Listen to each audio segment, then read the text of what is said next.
السلام علیکم ناظرین، الیکشن 2018 کی ووٹنگ کے اختتام پر فوجیوں کی کثیر تعداد کو دیکھا تو ان میں کافی فوجی نہایت کم عمر معلوم ہو رہے تھے، لیکن ان کے چہرے پر رعب و دبدبہ ایسے جھلک رہا تھا جیسے کوئی 40 سال کے شخص کے میچور ہونے کی دلیل چہرے پر جھلک رہی ہو۔ مسکراہٹ کا کوئی نام و نشان نہ تھا، اور کام میں سنجیدگی اتنی تھی کہ وہ لوگ آپس میں بھی بات نہیں کر رہے تھے۔ بنا کسی ٹیک اور سہارے کے بھاری بھر بندوق لیے ایسے چاقو چوبند کھڑے تھے کہ جیسے وہ کوئی مینار کی مانند ہوں۔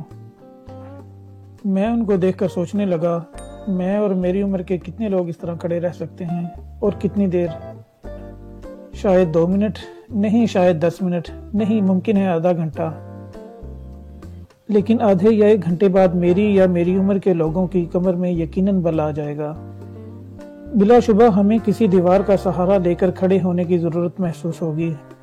یقیناً ہمیں لگے گا کہ یہ بندوق وزنی ہے، چلو نیچے رکھ دیتے ہیں۔ لیکن کیا یہ لوگ تھکتے نہیں؟ ہر وقت کمر سیدھی رکھ کر کسی چٹان کی طرح کھڑے رہ کر، یا ایک ہی کمر میں ہماری طرح بل یا جھکاؤ نہیں آتا؟ پھر ان تمام سوچوں کے درمیان یہ خیال آیا، یہ کیوں الجھن محسوس کریں گے؟ یہ تو ان کی ذمہ داری ہے، یہ تو ان کی ڈیوٹی کا حصہ ہے۔ اس ٹریننگ اور سروس کی ہی انہیں تنخواہ ملتی ہے۔ پھر خیال آیا کہ ان کی تنخواہ کتنی ہوگی۔ جب تنخواہ کا لفظ ذہن میں آیا تو سوچا ان کی تنخواہ کتنی ہو سکتی ہے؟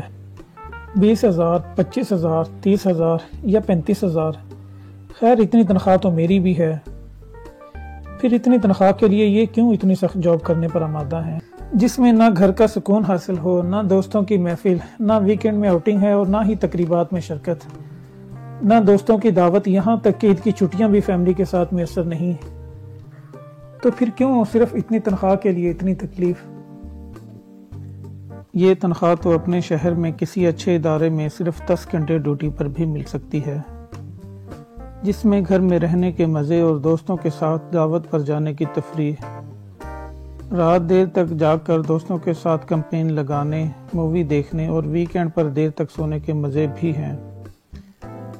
تو پھر یہ لوگ اتنی سخت ڈیوٹی انجام کیوں دے رہے ہیں؟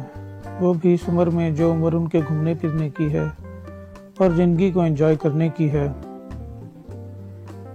اس عمر میں یہ لوگ صبح سویرے اٹھ کر بغیر نخرے کیے جو ناشتہ مل جائے وہی کھا لیتے ہیں،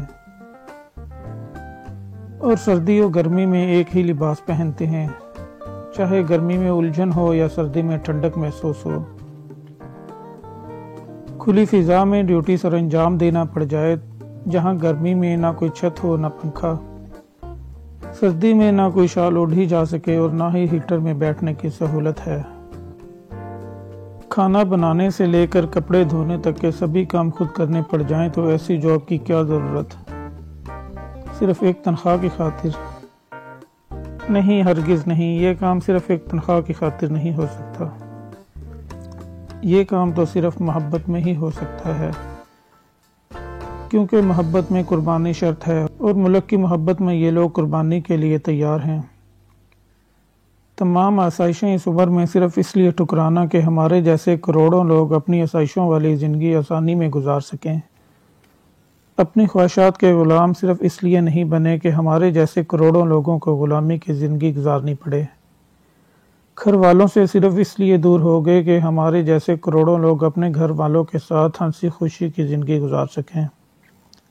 اپنا چین صرف اس لیے گوا دیا کہ ہم سکون و چین سے جی سکیں۔